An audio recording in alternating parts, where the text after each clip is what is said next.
माँ तो माँ होती है, रुला देने वाली एक हिंदी कहानी। हेलो माँ, मैं राज बोल रहा हूँ। कैसी हो माँ? मैं ठीक हूँ बेटे। ये बताओ तुम और बहू दोनों कैसे हो? हम दोनों ठीक हैं माँ, आपकी बहुत याद आती है। अच्छा सुनो माँ, मैं अगले महीने इंडिया आ रहा हूँ तुम्हें लेने। क्या?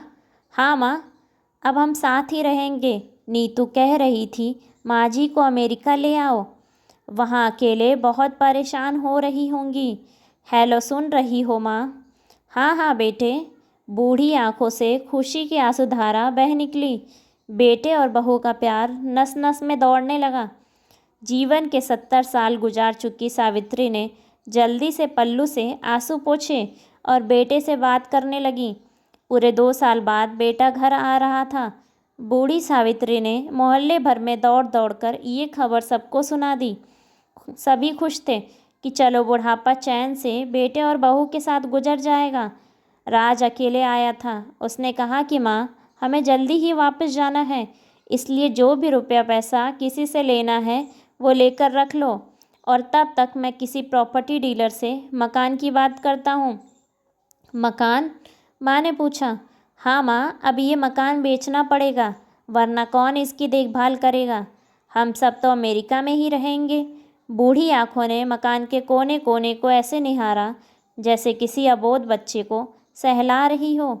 आनन फानन और औने पौने दाम में राज ने मकान बेच दिया।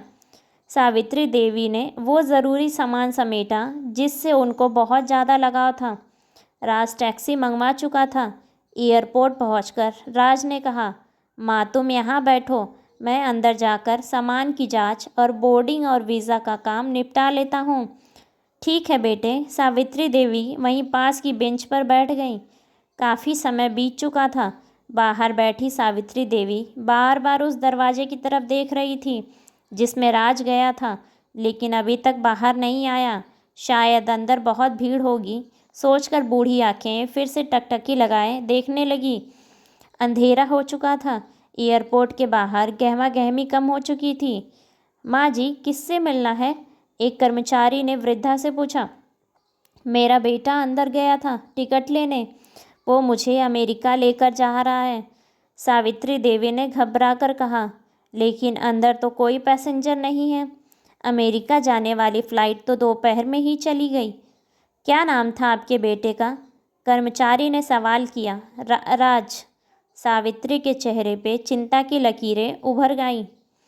कर्मचारी अंदर गया और कुछ देर बाद बाहर आकर बोला, माँ जी, आपका बेटा राज तो अमेरिका जाने वाली फ़्लाइट से कब का जा चुका है। क्या? वृद्धा की आंखों से आंसुओं का सैलाब फूट पड़ा। बूढ़ी माँ का रोम रोम काँप उठा। किसी तरह वापस घर पहुँची जो अब बिक चुका था। रात में घर के बाहर चबूतरे पर ही सो गई। सुबह हुई तो दयालु मकान मालिक ने एक कमरा रहने को दे दिया। पति की पेंशन से घर का किराया और खाने का काम चलने लगा। समय गुजरने लगा। एक दिन मकान मालिक ने वृद्धा से पूछा, माँ जी, क्यों नहीं आप अपने किसी रिश्तेदार के यहाँ चली जाएं? अब आपकी उम्र भी बहुत हो गई है, अकेली कब तक रह पाएंगी? हाँ, चली तो जाऊँ, लेकिन कल को मेरा बेटा आया तो यहाँ फिर कौन उसका ख्याल रखेगा? आँख से आंसू आने लग गए। विनती, माँ बाप का दिल कभी मत दुखाना। शिक्षा, माँ तो माँ होती है। आशा करते हैं कि आपको ये कहानी पसंद आई होगी। अगर पसंद आई है तो वीडियो को लाइक करें और चैनल को सब्सक्राइब करें, और अपने विचार कमेंट्स बॉक्स में हमें ज़रूर बताएं। धन्यवाद।